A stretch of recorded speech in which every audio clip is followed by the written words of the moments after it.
Tällä kertaa mä ajattelin puhua tarinoista ja tarinan kerronnasta. Ihmiset on aina kertonut toisilleen tarinoita, on se sitten ollut nuotion ääressä tai mihinä tahansa, mutta ne on ne muiden edellisten sukupolvien opit ja tarinat on kerrottu toisille seuraaville sukupolville. Ensin puhumalla ja sitten tietysti kirjoittamalla, kun siihen asti ihmiskunta oli kehittynyt. Mutta sama tyyli on kuitenkin ollut aina käytössä. Lapsille on kerrottu erilaisia satuja ja aikuisille on kerrottu sitten erilaisia tarinoita, mutta niissä on yhteisenä ollut se, että siinä on opetettu joko sitä sen oman porukan kulttuuria, oman porukan moraalia tai sitten yksinkertaisesti jotain toimintatapoja, että millä tavalla joku asia on tehty, miten se on aina tehty ja miten se tulisi tehdä. Uskonnolliset tekstit on hyvä esimerkki tästä, että kuinka siellä on opetettu, että kuinka on sääntöjä, joita pitää noudattaa, kaikkien pitää noudattaa. Ja sitten niille on sanottu, että no tämä nyt johtuu siitä niin, että tämä ja tämä määrää, että näin pitää tehdä.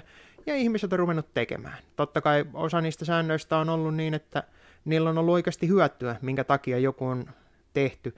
Ei välttämättä ole kerrottu, minkä takia siitä on hyötyä, tai ei ole edes tiedetty sitä, minkä takia joku asia on hyvä tehdä jollakin tietyllä tavalla, ja minkä takia joku toinen asia on erittäin paha tehdä jollakin tietyllä tavalla. Tähän samaan tietysti perustuu myös tämä niin sanottu virallinen tarina, tai sillä nimellä minä sitä kutsun. Eli tämä idea niin, että ollaksesi hyvä ihminen, hyvä yhteiskunnan jäsen, kunnollinen kansalainen, niin sä maksat verot, sä et riko lakeja, sä käyt äänestämässä silloin, kun käsketään, ja kuuntelet niitä auktoriteetteja, jotka kertoo sen, että mitenkä tietyt asiat pitää tehdä ja mitä ei saa tehdä. Suomalaisia pidetäänkin erittäin auktoriteettiuskovaisena kansana, ja ehkä se osittain johtuu siitä niin, että sitä Herran pelkoa on ajettu kansaan jo niin pitkään, että se on iskostunut joka ikiselle idealle, joka ikiselle ihmiselle se, että niin tehdään mitä vanhemmat käskee, niin tehdään mitä pappi käskee, niin tehdään mitä opettaja käskee, niin tehdään mitä armeijassa käsketään, mitä hallinto käskee. Kaikki nämä tahot sanotaan, että ne on oikein hyviä ja ne auttaa ja pelastaa, ja kun teet justiin mitä käsketään, niin silloin kaikki on hyvin. Käytännössähän sitä nyt on nähty monta kertaa, että kuinka auktoriteetit ei välttämättä kerro aivan sitä totuutta, vaan ne ajaa sitä omaa agendaansa. Mutta siltikin se ajatus, että sitä auktoriteettia lähdettäisiin uhmaamaan, niin se on monelle aivan täysin mahdoton asia. Mutta niiden tarinoiden päälle ehkä vähintäänkin yhtä tärkeä osa kuin se itse tarina on se, että kuinka niitä tarinoita tulkitaan, kuka niitä tulkittaa. Jätetään esimerkiksi taas kirkko ja uskonnolliset tekstit. Niissä on pitkään oli niin, että kansa ei itse osannut lukea edes sitä, että mitä siellä pyhissäkin teksteissä luki, vaan siihen tarvittiin joku tulkki. Joku pappi tai vastaava tuli ja se osasi lukea, mitä siellä sanottiin, jonka lisäksi se vielä osasi sanoa sen, että mitä se tarkoittaa.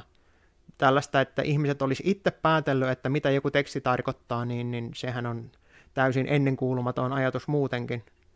Esimerkiksi nykypäivänä nämä tieteelliset tutkimukset on aika lähelle samanlaista uskonnollista tekstiä, tai ainakin sillä lailla niitä käsitellään. Eli kun jostakin on tehty tutkimus, niin ainoastaan tiedemiehet voi sitä lukea, vaikka tavallinen kansakin osaisi sen todennäköisesti lukea, mitä siellä sanotaan sanasta sanaan, mutta se tavallinen kansa voisi ymmärtää sen väärin ja mennä vielä herranen aika lukemaan väärän tutkimuksen, joka saattaisi mennä sitten tätä virallista tarinaa vastaan.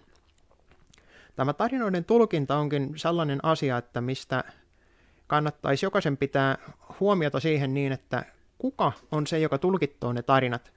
Kun sulla tulee johonkin vastaan tietoa, niin otatko sä sen tiedon itsellesi sellaisenaan ja rupeat itse miettimään, että mihinkä se asia kuuluu, miten se vaikuttaa maailmaan. Vai pitääkö siinä olla joku toinen taho, joka tulee ja kertoo sen, että millä lailla se vaikuttaa? On se sitten se sun oma pappi, on se virkamies vai onko se sen oman poliittisen puolueen johtaja esimerkiksi. Se tulee sanomaan, että tälle tiedolle nyt tämä tarkoittaa tätä, ja nyt tällä lailla siihen pitää sitten käyttäytyä, kun tämä tieto on saatu.